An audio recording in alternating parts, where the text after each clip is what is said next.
மூப்பனாகிய நான் சத்தியத்தின்படி நேசிக்கிற பிரியமான காயுவுக்கு எழுதுகிறதாவது.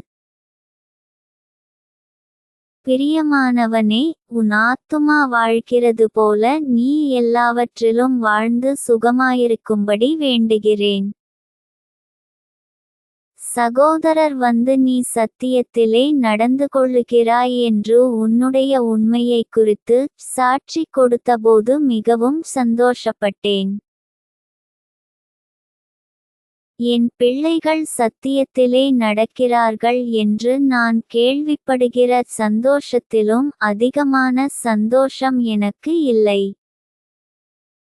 பிரியமானவனே, நீ சகோதரருக்கும் அந்நியருக்கும் செய்கிற யாவற்றையும் உண்மையாய் செய்கிறாய். அவர்கள் உன்னுடைய அன்பை குறித்துச் சபைக்கு முன்பாக சாட்சி சொன்னார்கள். தேவனுக்கு முன்பாக பாத்திரமானபடி அவர்களை நீ வழிவிட்டனுப்பினால் நலமாயிருக்கும். ஏனெனில் அவர்கள் புறஜாதியாரிடத்தில் ஒன்றும் வாங்காமல் அவருடைய நாமத்தினிமித்தம் புறப்பட்டு போனார்கள். ஆகையால் நாம் சத்தியத்திற்கு உடன்வேலையாட்களாயிருக்கும்படி அப்படிப்பட்டவர்களைச் சேர்த்து கொள்ள கடனாளிகளாயிருக்கிறோம். நான் சபைக்கு எழுதினேன். ஆனாலும் அவர்களில் முதன்மையாயிருக்க விரும்புகிற தியோதிரேப்பு எங்களை ஏற்றுக்கொள்ளவில்லை. ஆனபடியால் நான் வந்தால் அவன் எங்களுக்கு விரோதமாய் பொல்லாத வார்த்தைகளை அலப்பி செய்து வருகிற கிரியைகளை நினைத்துக் கொள்வேன்.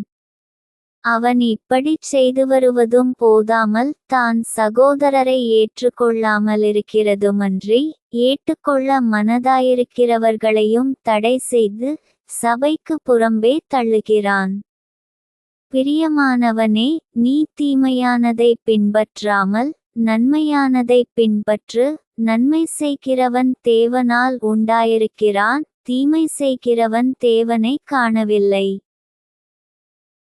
தேமேத்திரிய எல்லாராலும் நற்சாட்சி பெற்றதுமல்லாமல் சத்தியத்தாலும் நற்சாட்சி பெற்றவன்.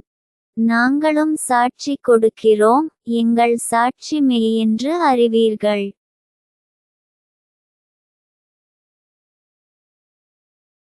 எழுதவேண்டிய காரியங்கள் அநேகமுண்டு, ஆனால் மையினாலும் இறகினாலும் எழுத எனக்கு மனதில்லை.